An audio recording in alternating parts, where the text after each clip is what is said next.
Selamat pagi para mahasiswa semua. Baik, pada pagi hari ini kita akan belajar tentang meridian ginjal. Kalau secara fenomena organ, fungsi ginjal di sini secara TCM itu menyimpan zinc. Ya, zinc itu adalah substansi vital atau saripati yang ada di dalam tubuh kita.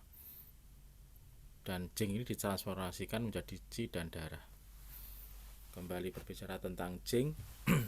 Zinc itu ada zinc kongenital, yaitu zinc yang didapat dari orang tua atau keturunan, dan yang kedua adalah zinc yang didapat itu diperoleh melalui pengolahan sari makanan yang kita konsumsi sehari-hari. Di samping itu, ginjal merupakan sumber yin dan yang sejati. Jadi di sini adalah keseimbangan antara yin dan yang sejati ini ada di ginjal.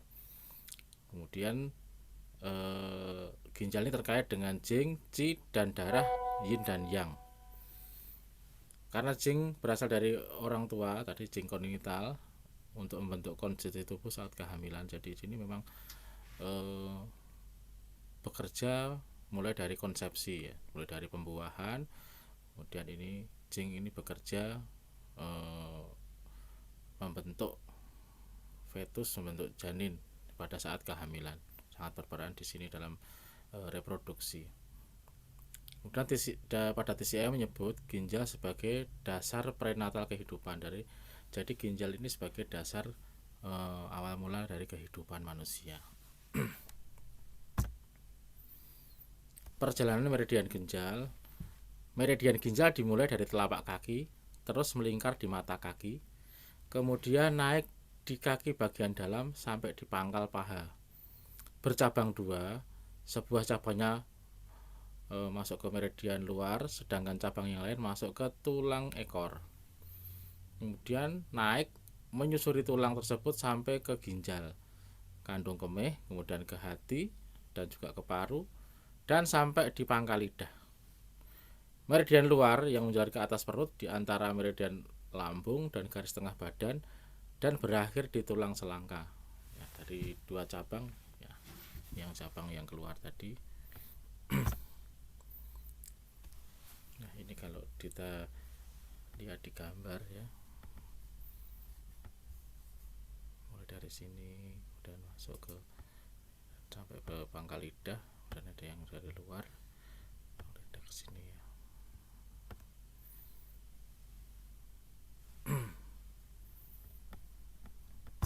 Lanjut, ya, ini dimulainya perjalanan ginjal dimulai dari sini.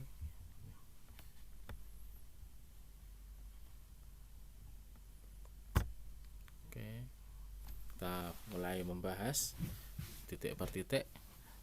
KI1. Nah, di sini pada lekuk articulus metatarsofalangeal 1 dan 3. Maaf, ulangi. Pada lekuk articulus metatarsofalangeal 2 dan 3 yang terjadi saat kaki plantar difleksi. Jadi ketika kaki itu difleksi, ditekuk ke, kalau ya difleksi, ya, fleksi itu ke arah, kalau kaki ya ke arah bawah, ditekuk demikian, ini kan. Nah, itu akan ada lekukan di situ, yang itu adalah letak pastinya. Kemudian ini indikasinya, ini untuk sakit kepala, penglihatan kabur, kemudian nyeri di pojok kepala, sakit tenggorokan, hipertensi, kejang pada anak, kehilangan sadaran, dan skizofrenia. Jadi untuk gejala-gejala skizofrenia atau penyakit jiwa. Ini penusukannya 0,3 sampai 0,5 cun. Tegak lurus, ya.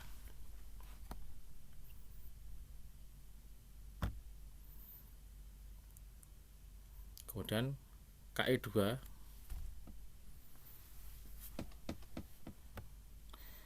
Ini kalau secara letak di sini lekuk diploplantar dari tuberositas os naviculis ya. Satu cun dari Gongsun SP4. Nah, Gongsun itu ada di sekitar sini ya. Dari sini Gongsun, kemudian ini satu cun ke sana ya.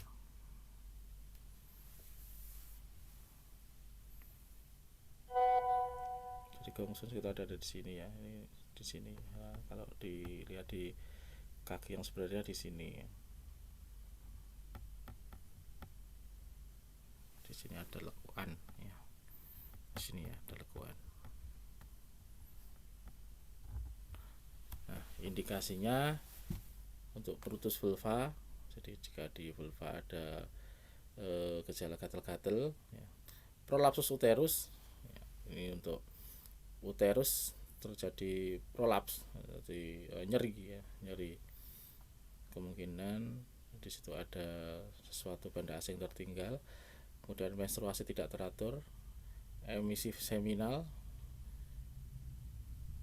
kemudian pembengkakan dan nyeri dorsum pedis, kemudian hemoptysis. Nah, di sini tegak lurus ya.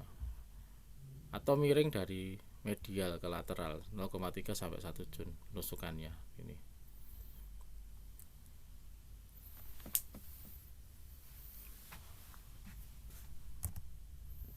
KI3 di sini terletak di antara tendon axiles dan malleolus internus setinggi bagian prominens. Ya, ini tai chi ya kalau di. Nah, ini di sini ya. Kalau lihat di sini kan ada tendon ya, tendon di sini ya, letaknya di antara itu di dalamnya gitu. Nah, di sini ya. Ada secara kaki nyata di sini. Ini ya. Penusukannya tegak lurus 0,1 sampai 1 jun dari ke sana, tegak lurus ke sana. Ya. Ini untuk sakit tenggorokan, sakit gigi, tuli, tinnitus, pusing, asma, menstruasi tidak teratur, insomnia, emisi nokturnal, impotensia. KI4 ini 0,3 planto dorsal dan lekuk dorsal prominens malleolus internus atau KI3 ventral dari tempat melekat tendon Achilles pada os cactineus. Nah, 0,5 cun ya dari KI3. Nah, di sini ya.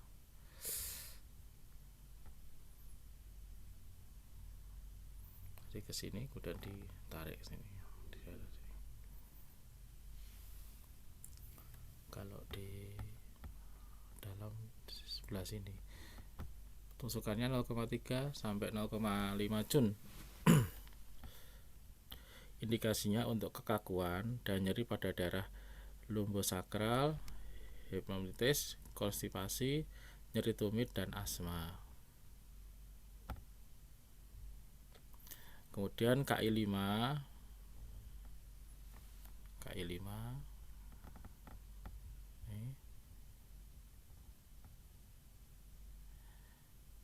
ini kalau satu cun di bawah KI3 ke arah plantar pada tekuk tepi medial calcaneus ya.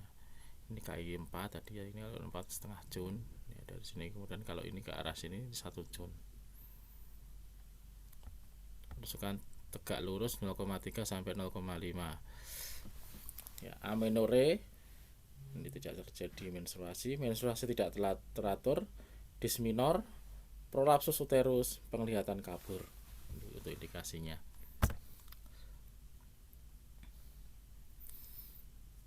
KI6 pada sebuah lekukan di bawah batas malleolus internus. Nah, di sini pada lekukan di bawah batas malleolus internus. Ini kan ada polok ya dari malleolus internus itu. Di sini ada lekukan kita raba. Nah, kemudian ini indikasinya untuk menstruasi tidak teratur, lekore, atau pendarahan pervaginam ya di sini ya. Prolapsus uterus, pruritus vulva untuk gatal-gatal pada vulva, retensio uri, konstipasi, epilepsi dan insomnia.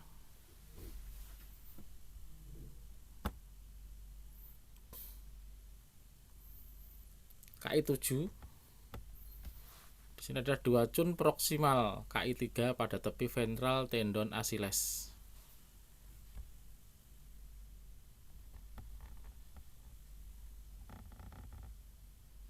Ini KI3 tadi di sini ya. KI7.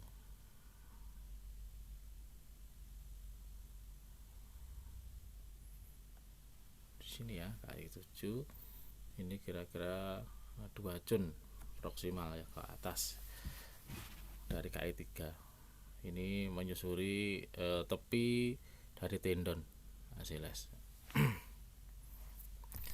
Penusukannya tegak lurus 0,3 sampai 0,8 cun. Indikasinya untuk distensi abdominal, udem, bronchorigimus. Ini kalau perutnya sering bising bersuara gitu. Kemudian impotensia, emisi seminal, panas, anhidrosis, keringat malam. Nah, ini Anda akan bisa ditusuk di titik ini secara tegak lurus 0,3 sampai 0,8 cun. KI7. KI8 lokasinya di duoden proksimal KI3 dan 0,5 cun ventral dari KI7. Jadi dari KI7 tadi lebih ke dalam sampingnya begitu 0,5 atau setengah cun. Penusukannya tegak lurus 0,3 sampai 0,8 cun. Menstruasi tidak teratur. Untuk dysmenorrhea, pendarahan uterus, prolapsus uteri, diare, konstipasi, nyeri dan pembengkakan testis. KI9 5 cun proksimal dari KI3, 1 cun posterior tepi medial dari musculus gastrocnemius. KI9 di sini ada otot ya, gastrocnemius. Ini kalau ini 5 cun dari KI3. KI3 di sini 5 cun berarti 2 kali 4 jari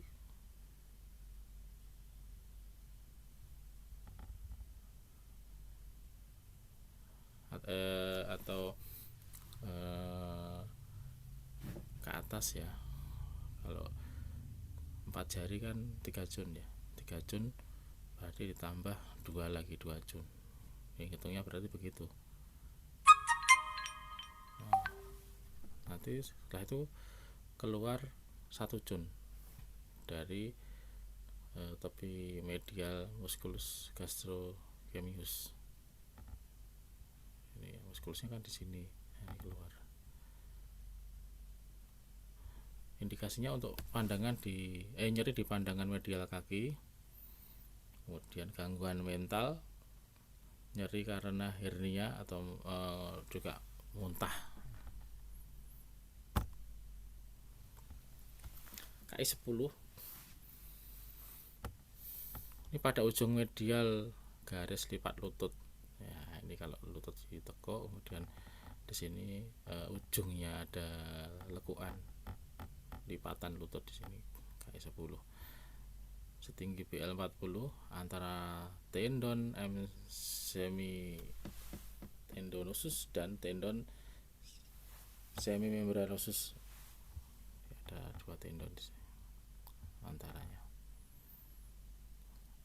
Indikasinya untuk impotensia, pendarahan uterus, disuria, nyeri, hipoestesia lutut dan fossa popliteal, dan gangguan mental.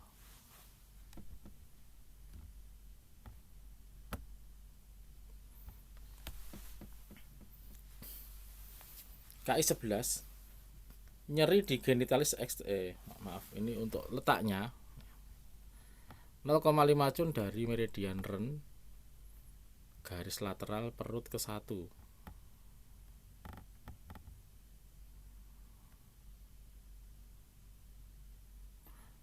Kemudian setinggi tepi kranial sempipes pubis 0,5 cun lateral ungu atau CV2. Ini kalau dari CV2 itu 0,5 cun, setengah cun. Jadi kalau ini lurus ini, di sini kan CV ya. Ya, di sini ada CV2. Ya, ini setengah cunnya. KI11. Penusukannya tegak lurus 0,5 sampai 1 cun. Kemudian ini untuk indikasinya untuk nyeri di genitalis eksterna, emisi seminal, impotensia, retensio urin, rasa penuh dan nyeri abdomen bawah.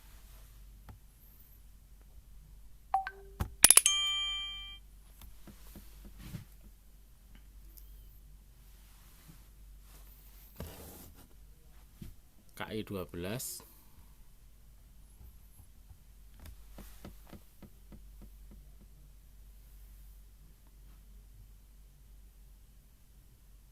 Satu cun kranial dari KI 11. 0,5 cun lateral Zongji atau CV3. Jadi di sini setengah cun dari Zongji, sejajar begitu. Jadi ini kalau Zongji di daerah area sini. Sini. Setengahnya ke sana. Kalau dari CV11 1 cun ke atas ya. Indikasinya untuk emisi noktural, hipotensia, lekore, nyeri di genitalia eksterna, prolapsus uteri. Nah ini penusukannya tegak lurus 0, sampai 1 cun.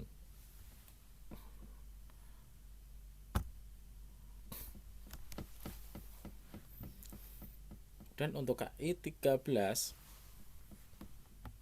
2 cun kranial dari KI 11, 0,5 cun lateral simen CV5.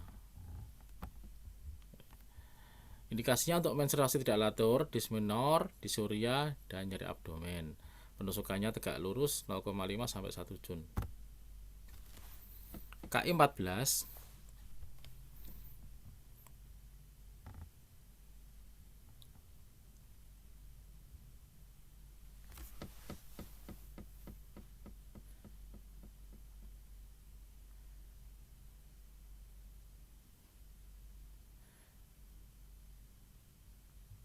jadi 3 cun kranial dari Henggu KI 11 atau 0,5 cun lateral simen CV5. Indikasinya untuk nyeri abdomen, distensi abdomen, menstruasi tidak teratur, diare, emisi noktural, dismenor, nyeri abdominal postpartum. Jadi nyeri abdominal postpartum setelah melahirkan. Tegak lurus 0,5 sampai 1 cun. KI 15, 4 cun kranial dari Henggu KI 11 atau 0,5 cun lateral Yinxiao CV7.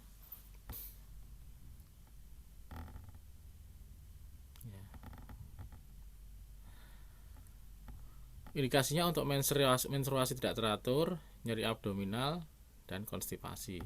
Penusukannya tegak lurus 0,5 sampai 1 cun. KI 16, 0,5 cun lateral umbilikus. Nah, di sini ada umbilikus. Ini setengah cun lateral ke sana atau ke sana. Atau meridian Ren Singkuis CV8. Tegak lurus. Indikasinya untuk nyeri dan distensi abdominal, mual muntah, konstipasi, diare. Penusukannya tegak lurus 0,5 sampai 1 cun. KI 17, 2 cun kranial umbilikus. 2 cun. Setengah cun lateral Sion CV. Dari di sini. Ini ada CV juga.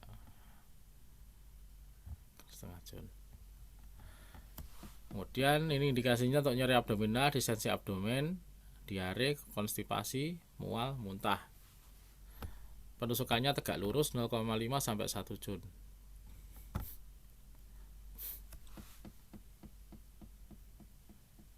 CV8 KI 18 3 Jun kranial umbilikus, 0,5 Jun lateral Gianli. Ya, ini dari CV. Kemudian indikasinya titik lokal untuk masalah perut dan usus, nyeri, cegukan, muntah, menyelaraskan perut, masalah kesuburan yang melibatkan stagnasi di penglihatan bagian bawah, sakit perut setelah melahirkan. Penusukan tegak lurus 0,5 sampai 1 Jun. KI 19 4 Jun kranial umbilikus, 0, Jun lateral Songwan, CV12. Jadi setengah Jun lateralnya CV12.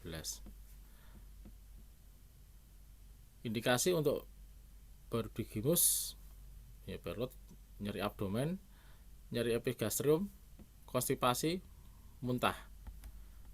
Tusukan tegak lurus 0,5 sampai 1 Jun. KI 20 5 Jun kranial umbilikus, setengah Jun lateral Sangwan, CV13. Indikasinya untuk nyeri abdominal, distensi abdomen, mual, muntah, kelemahan, gangguan fungsi limpa dan lambung. Tegak lurus 0,5 sampai 1 Jun.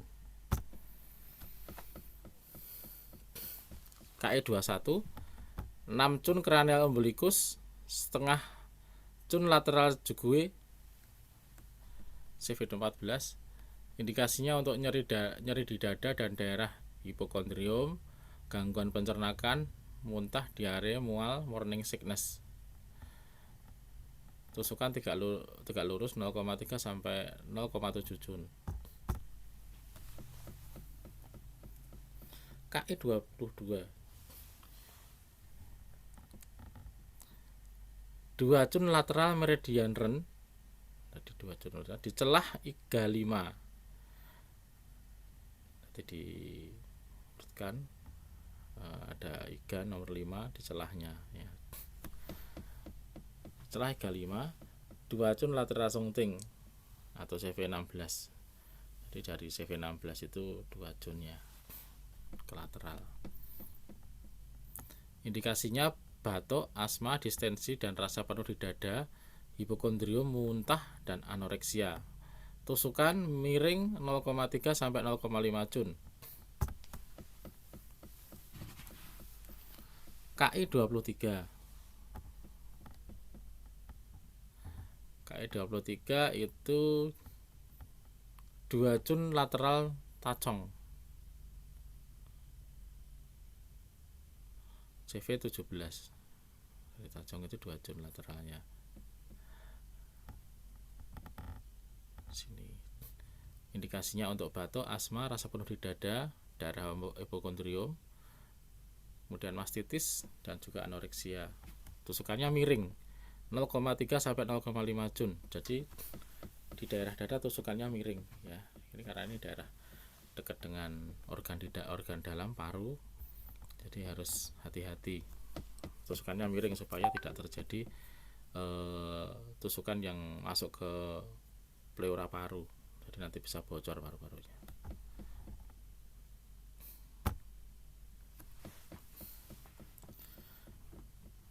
Dan KI 24 ini di sela iga 3, 2 Jun lateral yutang, CV18. Indikasinya untuk batuk, asma, rasa penuh di dada dan daerah hipokondrium, mastitis. Tusukannya miring 0,3 sampai 0,5 Jun. KI 25 di celah iga kedua, 2 Jun lateral sigong, CV19. Dari CV19 keluar 2 Jun di sela iga kedua. Indikasinya untuk batuk, asma, nyeri dada, titik lokal umumnya berguna untuk batuk, dada tegang, sesak nafas, muntah, reflux, masalah pencernaan sampai dengan menyelaraskan perut. Tusukannya miring 0,3 sampai 0,5 jun. Di sini. KE 26 di celah IGA 1. Ini IGA ya. IGA nomor 1 di antaranya di sini. Celah ya. 1, 2 cun lateral Hugae CV20.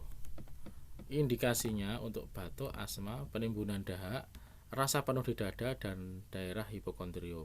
Tusukannya miring 0,3 sampai 0,5 cun. KE 27 ini garis lateral dada 1. Pada depresi di batas bawah klavikula. Kalau di situ ada klavikula, di situ ada lekuan. Kemudian 2 cun lateral dari garis CV. Garis CV-nya kan di sini. Ya, 2 cun lateral. Kemudian asma, sesak nafas, batuk, dada sesak, tonifikasi kidney atau tonifikasi ginjal. Diferensiasi menyebabkan kelelahan adrenal, kemudian kelelahan, kekebalan yang rendah, titik lokal untuk leher dan atau masalah rahang, nyeri dan ketegangan. Tusukannya tegak lurus miring 0,3 sampai 0,5 jun. Terima kasih. Oke, demikian tadi letak titik-titik dari meridian ginjal. Tentunya Anda juga harus mempelajari dari sumber yang lain. Silakan tadi saya singkat-singkat, terutama untuk nama titiknya itu tadi belum saya isi, silahkan dicari. Misalkan tadi KI3 Taiji seperti tadi ya, belum. Kemudian untuk istilah-istilah yang mungkin Anda tidak mengerti, di situ ada bobor gigi mus, ada tadi apa mastitis dan sebagainya, silahkan dicari di Google. Jadi Anda juga sambil mencari dan belajar. Kemudian karena ini terdiri dari 27 titik. Nah, 27 titik ini silahkan ini dibagi satu kelas ya, satu kelas, dua kelas A dan B. Silahkan tugas seperti biasa, Anda menunjukkan titik itu dan di titik kemudian dibikin video dan ada kelompok yang mengkompilasi kemudian dikirimkan kepada saya. Ini tugas lanjutnya. Kemudian ini juga nanti ada ujian tengah semester, itu nanti soal dari koordinator Pak Nurtama. Yang jelas yang keluar dari kemarin sudah jantung, usus kecil dan ginjal ya.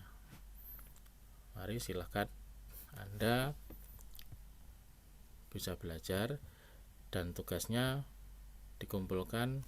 Kalau ini sudah mendesak UTS ya dikumpulkannya nanti setelah UTS. Tapi kalau minggu depan itu belum UTS ya tugasnya sampai di minggu depan ya, silakan saya serahkan pembagian kelompok dan juga pembagian materi ke Sipen. Oke saudara-saudara, karena sudah selesai maka saya akhiri dulu. Terima kasih, selamat pagi.